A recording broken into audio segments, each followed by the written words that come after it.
Jajaran Satres Narkoba Polresta Denpasar mengamankan seorang pengedar dan 3 pengguna narkoba. Dalam pengakuan kepada petugas, tersangka menyatakan aksinya dikendalikan oleh orang misterius melalui telepon.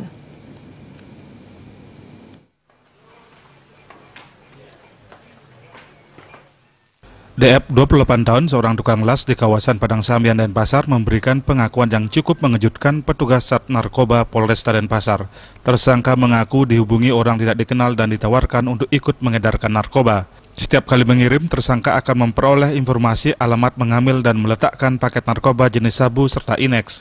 Sekali mengirim, tersangka mengaku memperoleh upah sebesar Rp100.000. Atau tidak, itu aja. Gak perlu tahu siapa saya. Kalau mau, kalau enggak. Akhirnya saya jawab mau. Udah berapa kali kan? 2 kali.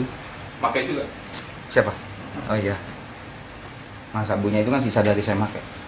Peredarannya, jadi yang diduga keras sebagai pengedar, dalam hal ini sebagai kurir, yang bersangkutan dihubungi oleh seseorang yang pengakuannya tidak dikenali melalui telepon secara langsung, memerintahkan untuk mengambil barang pada alamat yang sudah ditentukan.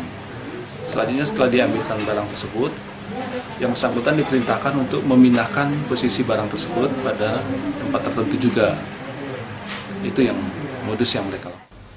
Selain mengamankan seorang tersangka pengedar, petugas juga mengamankan 3 tersangka pengguna masing-masing, KAS 31 tahun, YI 29 tahun, dan AS 29 tahun. Dari seluruh tersangka, petugas mengamankan 0,44 gram sabu dan 12 butir pil ekstasi. Mereka dijerat Undang-Undang Nomor 23 Tahun 2009 tentang narkotika dengan ancaman 12 tahun penjara. Raiswantaro, Bali TV.